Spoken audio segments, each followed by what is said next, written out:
Hoy estamos aquí para hablar de un tema difícil para muchas personas, que es el duelo. Especialmente hablaremos del duelo en las Navidades, un periodo del año en el que parece que todo debe ser idílico, feliz, de rosa. Y esto es muy complicado para aquellos que lo que sienten en Navidades es la presencia de una silla vacía, sienten la ausencia. Por ello hoy vamos a hablar con María y Jorge, dos personas que experimentan estas emociones complicadas, de la mano de nuestro psicólogo Alberto. La mejor forma de sobrellevar la pérdida es hablar de ello en un entorno de confianza, y eso es lo que pretende esta conversación. Veremos en qué consiste el proceso del duelo, especialmente en las Navidades, analizando también qué herramientas o apoyos resultan útiles para gestionar estas emociones, pudiendo dar así algunos recursos a todos los que estáis pasando por un proceso similar. Compartamos hoy este ratito hablando de algo que queremos visibilizar, que sabemos que provoca dolor a muchas personas desde una perspectiva terapéutica y de sanación. Muy bien, pues muchas gracias por venir, muchas gracias por estar aquí. Vamos a comenzar una pequeña tertulia sobre las sillas vacías, que es un tema muy de Navidad, ¿no? O sea, está el árbol, la silla vacía y luego algunas lagrimillas que otras, ¿no? Entonces vamos a comenzar contando cada uno de nosotros un poco cuál es nuestra silla vacía, ¿no? Cuál es nuestro caso, cuál es aquello que por dentro nos tiene un poco ahí fastidiados, ¿no? No sé quién de los dos quiere comenzar. Como quieras. Comenzamos por María, venga, cuéntanos cuál es. Bueno, a ver, mi caso al final es, mi silla vacía es mi hermano, que le perdí pues hace ya 5 años por un accidente de coche. Y bueno, pues ahora es algo que vas llevando mejor y que, bueno, pues vas como asimilándolo, pero que al principio fue muy duro. Y bueno, y que a ver, sigue siendo duro y cada vez que llegan las Navidades esta silla vacía, pues hace que te recuerde más, que nunca lo olvidas y todos los días le tienes en mente, pero es como que hace que sea más notorio en ese sentido en estas fechas. Y luego al final cuando te juntas con familia también eso hace que se recuerden muchas más las cosas. Sí, pero los sentimientos de aquellos primeros años, de aquel primer año, yo creo que siempre es la primera vez que se presenta esa situación. Era su cumpleaños, es que hoy nos juntábamos todos. ¿Cómo fue eso? Muy duro. Yo lo he vivido en soledad, la verdad, porque cada persona tiene su manera de vivir el duelo. Y para lo que yo considero que es normal y que se debería actuar así, mis padres pueden actuar de otra manera o mi hermana. Entonces, el primer año de las Navidades sí que todo el mundo estábamos igual, ¿no? Que es llorar, no se hablaba mucho en las cenas ni en las comidas. Casi no se puede, ¿no? No se puede, justo, no te sale la voz enseguida. Y que no tienes nada que decir porque no sabes de qué hablar o cómo salir del paso porque ninguno quiere vivir eso en ese momento. Y luego ya, pues es verdad que cada duelo, como he dicho, es distinto y cuando van pasando los años te das cuenta de que como actúo yo, no actúa mi hermana. Por ejemplo, a mi hermana le vino el duelo 3 años después. O sea, al principio era una persona que ni hablaba ni del tema, era la que seguía haciendo pues las gracias y para que nos olvidásemos y 3 años después cayó en depresión por recordarlo. Entonces, pues eso, pues que con los años van cambiando muchas cosas, pero la primera vez es igual, yo creo, al menos en mi familia pasó, todo el mundo callado y eso, en silencio y llorando. O sea, es que fueron las 4 fechas fueron de estar llorando y los cuadros solos en casa. Porque no te quieres juntar tampoco con familiares. No estás para eso. Eso es, te quieres quedar tú sola y no hablar. Sí, es esa fase del duelo de verdadero dolor, ¿no? De negación casi, ¿no? Sí, de rabia. Justo, es rabia, eso no te lo crees. Yo a mí me pasaba al principio que esto es mentira, son sueños. Va a entrar por la puerta y va a ser todo normal. Y no, o sea, al final es negación, efectivamente. Y cuando ya dejas de negarlo, te das cuenta de esa rabia, de ¿por qué a mí? ¿Por qué mi familia? ¿Qué hemos hecho mal? ¿Qué he hecho yo mal en la vida para que me toque estas cosas? Qué injusto, ¿no? Porque mi hermano falleció con 23 años. Es como, qué injusto. O sea, hay gente joder, pues, Sí, no sí. sé, más mayor, que es por ley de vida, no Mm. es justo una persona tan joven. Es mucha rabia la que sientes. ¿Sabes? Vamos a preguntarle a José que nos cuente su caso. Bueno, mi silla vacía es mi padre.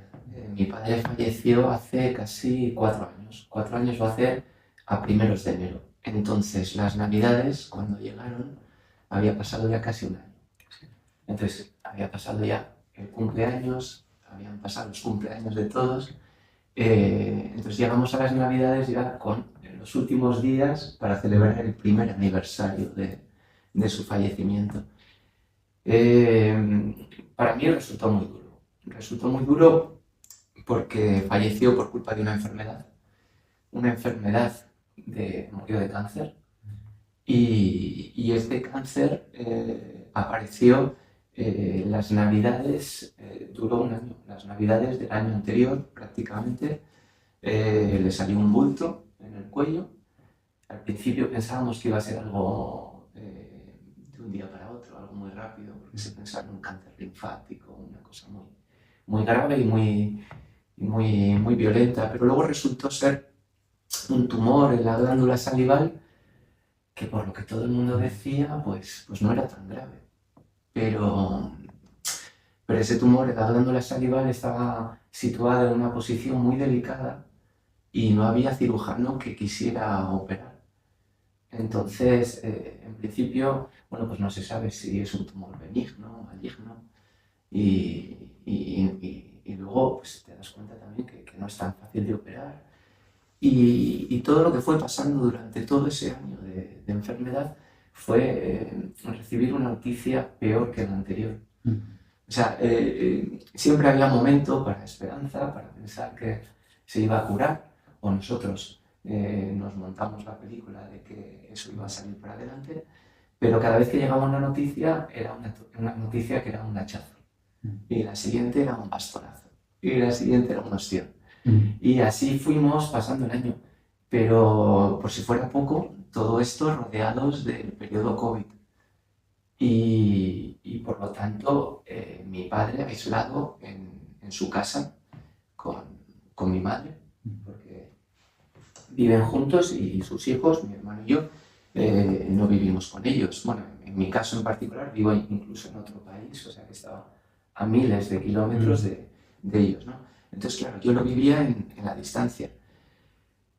Y claro, se dieron situaciones que, como te pasaba a ti, María, pues no te las terminabas de creer, ¿no? Porque cuando se agravó mucho la situación, que eran las navidades del 2020 al 2021, o sea, unas semanas antes de que muriera, todo se aceleró de una manera bastante improvisada.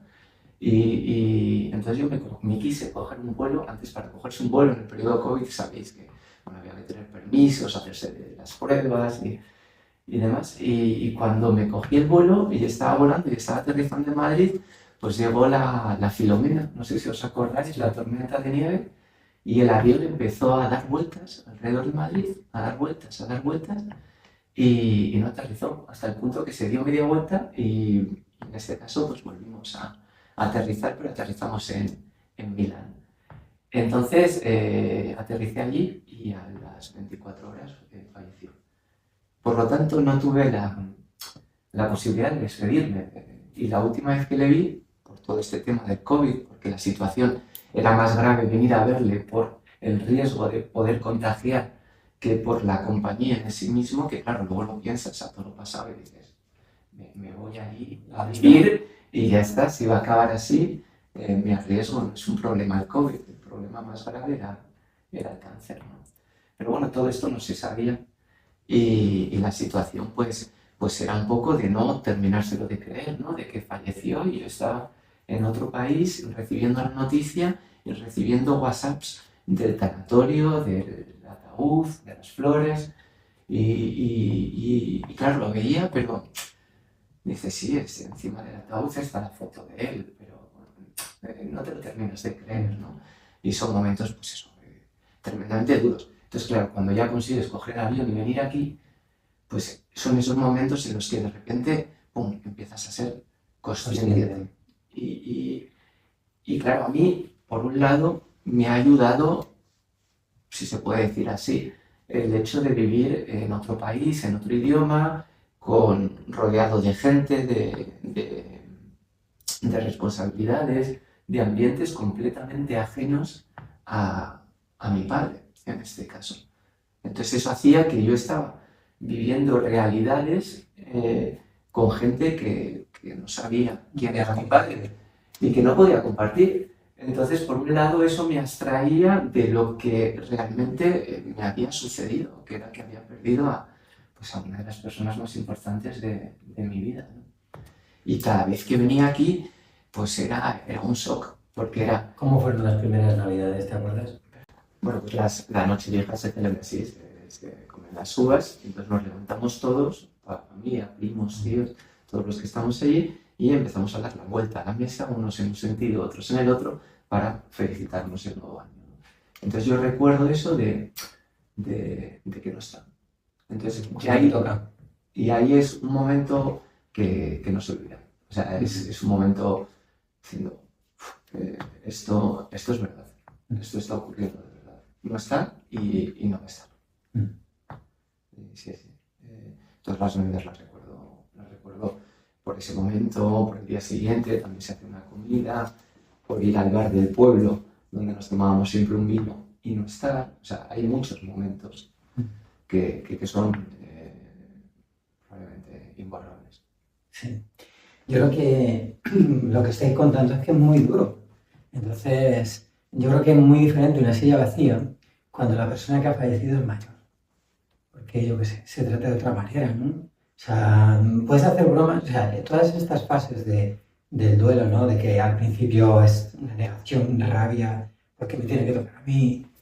Luego hay una aceptación, que es un camino largo de ir restreñando heridas, ¿no?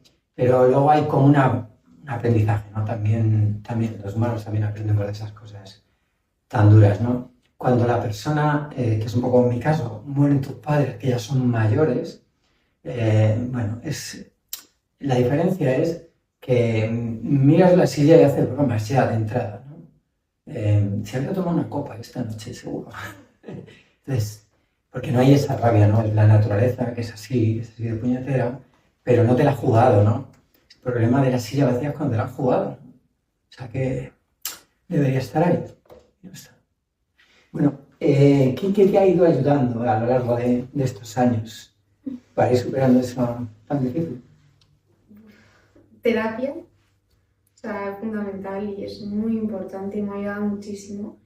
Y tener a mis seres queridos y que me apoyasen y que me dejasen ser.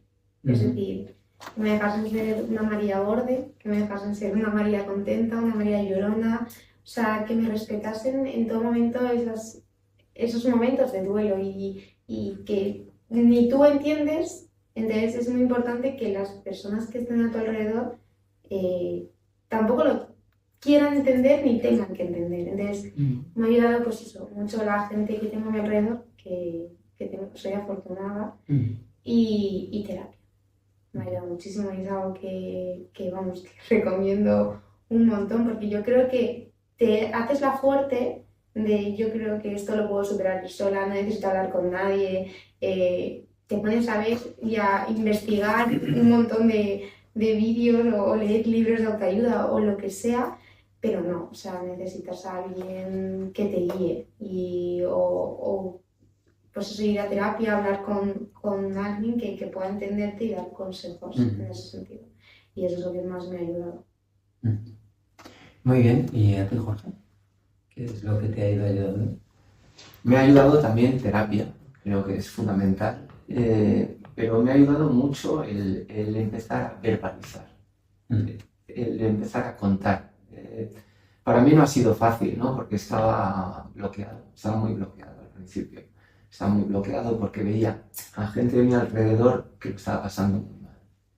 Entonces, claro, cuando ves a gente muy cerca a ti, que lo está pasando igual, no sé si peor, porque cada uno lleva el duelo como puede, pero que está realmente hundido, hundida, muchas veces te haces el fuerte, ¿no? Como diciendo, bueno, esto hay hay que ayudar, ¿no? Porque ves a personas a las que quieres que están fastidiadas y que las quieres echar una mano, entonces igual piensas, bueno, pues igual no es el momento, ¿no? de hundirse uno también. Entonces tenía ahí esa especie de bloqueo. Yo lloré, la primera vez que lloré, que creo que es muy necesario y me ayuda muchísimo llorar. El llanto liberador lo tuve meses después. Meses después. Meses después. Meses después. Como que el sentimiento te había dejado bloqueada la cabeza, ¿no? Sí, no era capaz de expresar o de manifestar el dolor que tenía dentro. Por un lado, Ni siquiera de codificarlo, por lo que dices, o sea, ni siquiera de ponerle un nombre. Era una mezcla entre rabia, desasosiego, ansiedad, pasando por sí, angustia. y incredulidad. Incredulidad. Era, no sé, supongo que será un estado de shock. No sé. Sí. Entonces pasaron meses y recuerdo un día que sin ton ni son estaba viendo la tele o estaba tranquilo. Me acuerdo dónde estaba, pero no me acuerdo muy bien lo que estaba haciendo y empecé a llorar. En principio sin sentido. O sea, lo que estaba haciendo no tenía ninguna relación como para desencadenar ese llanto. Y sucedió así. Y recuerdo que en este caso mi mujer vino preocupada, asustada, ¿no? Pero bueno, ¿qué te ocurre? ¿Qué ha pasado? ¿No? ¿Cómo te has hecho daño? Y era simplemente que me estaba desahogando. Pero después de estos, no sé, 15 minutos, 20 minutos, duró muchísimo, me sentí muy bien. Me sentí realmente bien. Fue liberador, ¿no? ¿Tuviste en tu caso así que sea similar? O sea, alguna situación. No lo recuerdo, es que yo recuerdo llorar. Lloro mucho todo el rato, entonces no lo recuerdo. Así que me liberase de esa manera. Es que lo mío fue igual muy impactante, entonces es que recuerdo llorar desde el minuto 1, es que fue a través de una llamada de teléfono. Entonces ya fue llorar y luego fueron muchos meses de angustia. Él estuvo 5 meses en el hospital, en coma, entonces como antes decías, pues tienes esa fe, ¿no? De que algo va a salir bien, de que los médicos te van a decir que va a mejorar y tal. Pues durante ese tiempo no lloraba mucho, eso es verdad. Pero luego ya todos los días, ¿sabes? Que desde que falleció siempre. Entonces, lo que sí que me está pasando es que desde hace ya, te diría, año y algo, que no lloro. Y es algo que bueno, que no sé si es normal, ya que estamos aquí hablando, el hecho de no llorar, o sea, llorar... Sí, puede ser normal, o sea, el tema es que primero es un sentimiento que te asfixia, te ahoga y te inunda, ¿no? Y entonces ahí no hay racionalidad por ningún sitio, y si no hay racionalidad no se le pueden poner nombres concretos, no se pueden utilizar palabras concretas, no utilizas el racional para poderlo manejar, ¿no? Entonces es a través de hablar, de expresarlo, de llorar, de contrastar, de conocer a otra gente cuando vas empezando a ponerle nombres. Y eso nos relaja a los humanos, o sea, ponerle cosas nos ayuda en la aceptación, pero también en el aprendizaje, porque en realidad la persona que se va nos enseña mucho cuando se ha ido, porque nos hace contrastar cosas. Entonces, es la racionalidad lo que te puede ayudar. Sí. Pero es tan difícil porque se tarda mucho. Se tarda mucho, ya te digo, son 5 años y se tarda mucho. Y yo llegué a pensar, me he olvidado. O sea, mi cerebro, el dolor, lo ha olvidado a esa persona, no quiere recordar a esa persona por el dolor que te causa cada vez que lo recuerdas o la tragedia y tal. Y yo lo estaba hablando en terapia, por eso es que me ayuda mucho la terapia en ese sentido, porque no lo entendía el por qué ahora ya no se llora, porque luego también, claro, no es lo que dices, son procesos, luego no puedes estar toda la vida como estaba yo al principio, es que es insostenible. No, es insostenible. Ese dolor es insostenible. Porque al final quien no estás viviendo eres tú y está claro que Eso. La vida sigue. Para mí hay una antes y un después con el tema de hacer humor. Cuando eres capaz de hablar de alguien y contar sus bromas, que eran muy malas, en algunos casos eran muy malas, pero eso te ayuda. Es un discurso interno mucho más interesante. Y bueno, en definitiva, el dolor viene porque se pierde una parte de ti y con eso lo recuperas, de cierta manera. O sea que ¿tienes algo que contar sobre el humor? Bueno, sobre el humor, la verdad es que yo últimamente he llorado bastante. Me ha pasado lo contrario. Es absolutamente lo contrario. Porque, no sé, pienso, una vez, o sea, primero me ha costado mucho ser consciente, ¿no? de esa pérdida, ¿no? Por todo lo que os he comentado, que vivía en otro sitio, que venía, que eran shocks, ¿no?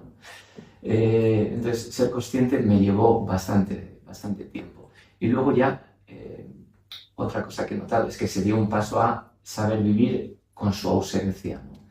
Y el vivir con la ausencia es muy complicado, porque por un lado estás deseando que esa persona esté, ¿no? esté contigo y que viva esos momentos que igual tú en ese momento estás compartiendo y que son maravillosos. Igual yo, en mi caso, me acuerdo mucho de mi padre cuando me pasan cosas bonitas. Entonces, me acuerdo mucho de él y por un lado me da rabia, ¿no? Que no esté porque se lo está perdiendo y creo que es algo que le encantaría, ¿no? Estar ahí presente. Entonces, bueno, luego ya le saco una sonrisa, luego ya intento igual hacer fuerza, no sé, sí que he notado que me ha enseñado mucho y que con su pérdida, con su fallecimiento he aprendido mucho de mí mismo y mucho de cosas que tengo de él que no sabía que tenía. Entonces, claro, en algunos momentos no he llegado todavía a una fase en la que pueda dialogar con él, que igual llega en su momento y en el que pueda bromear con él, pero sí que recuerdo algunas cosas que hacía, algunas meteduras de pata que tenía y me río solo, y me río con él en el sentido de que lo recuerdo con una sonrisa, ¿no? En cierto modo ahora cuando miro, pues no sé, mis hijas, que no dejan de ser sus nietas y que ha conocido y que quería con locura, las miro como si las mirara con sus ojos o como si él las mirara con los míos. Entonces, es inevitable y es lógico también pensar que él es parte de mí. A fin de cuentas, tengo toda una herencia genética dentro de mí y eso hace que lo sobrelleven mejor. Aparte de, bueno, pues el hecho de sentirme muy orgulloso y muy afortunado de haber conocido una persona como él y de haberle tenido como padre. Sí, yo creo que establecemos como un proceso de comunicación con ellos, con los que no están, ¿no? Y bueno, hay mucho discurso interno, ¿no? Y hay muchas situaciones donde pides ayuda, ¿no? ¿Qué harías tú? ¿No? Entonces, bueno, cada uno podemos montar un sistema de este tipo, ¿no? A mí me ayuda el ver esa parte donde relativizamos todo y nos podemos reír. Esa es también. María, ¿tú tienes algún proceso, un mecanismo, sistema de comunicación con tu hermano? Yo, o sea, hablo con él y le pido a él, y no con el humor, pero porque tampoco considero gracioso ni nada por el estilo, ni nada. No, pero él igual tenía buen sentido del humor, ¿no? Sí, tenía muy buen sentido del humor y era muy gracioso y se hacía notar en cualquier sitio que estaba porque hacía mucha gracia. Entonces, es verdad que recuerdo cosas que a lo mejor digo, mira, él ahora estaría en su salsa o tal, pero comunicarme yo hablo mucho, eso sí. O sea, al cementerio, por ejemplo, no puedo ir, no me siento valiente, me rompo, o sea, no soy capaz de asumir que está ahí. Pero cuando estoy en mi casa o pues, en mi habitación yo sola, sí que hablo y pido y le digo que me guíe. O sea, para mí es como un Dios ahora, es que le pido que me guíe y mi vida me entiendo ahora como que cada paso que doy está un poco dirigido por él.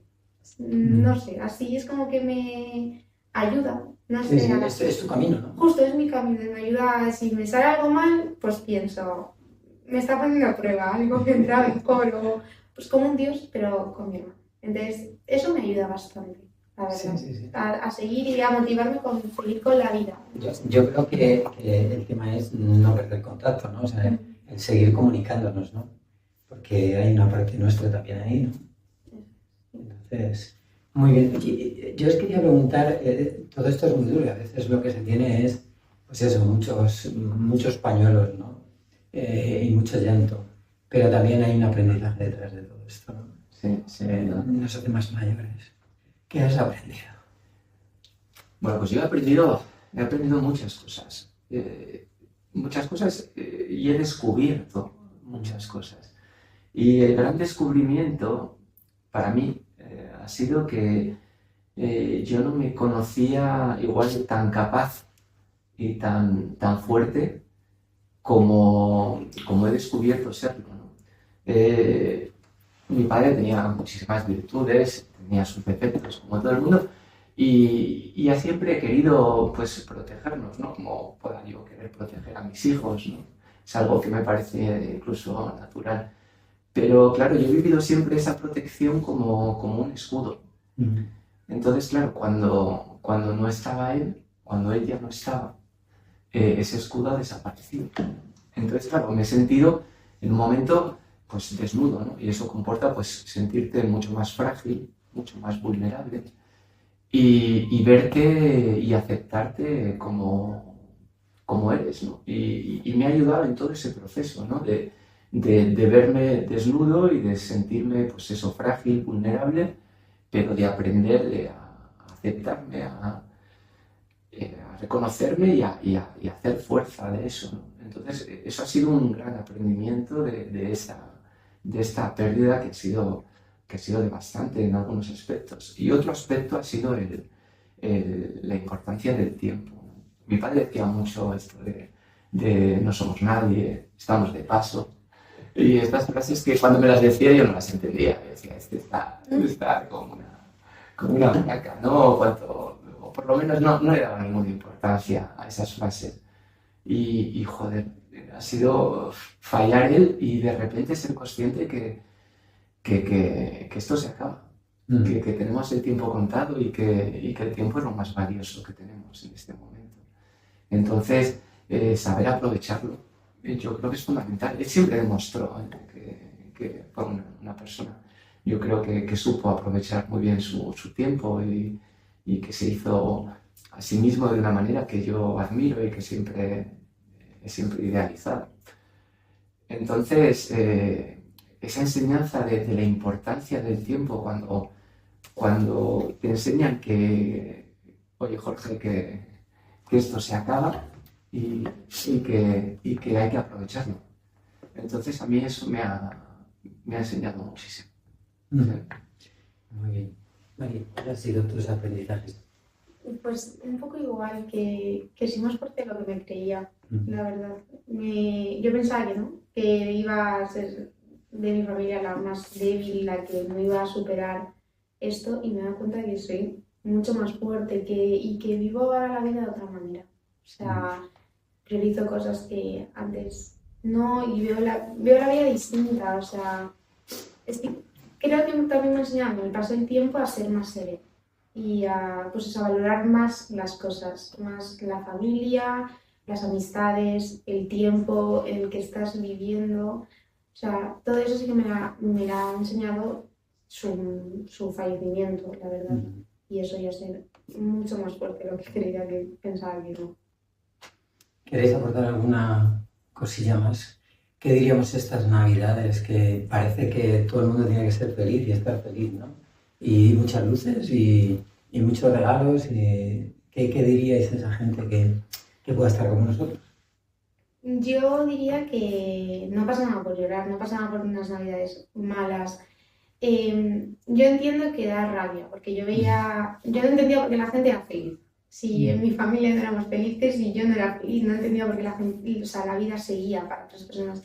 Pero con el paso del tiempo entiendes que la vida tiene que seguir, pero también darte tu tiempo. Es decir, las primeras Navidades de aquellas personas que tengan la silla vacía, si necesitan llorar, que lloren.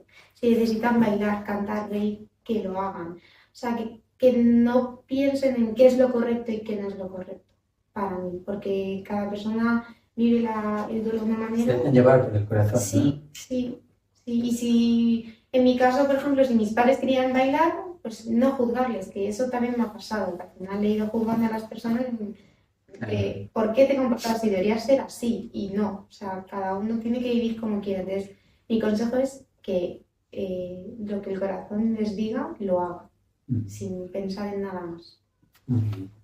Jorge, ¿qué les dirías tú? Pues sinceramente no sabría qué decirles. No sabría qué decirles.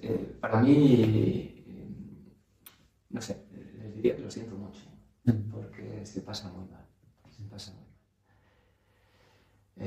No sé, a mí me ha ayudado pensar en los buenos momentos y en lo afortunado que he sido.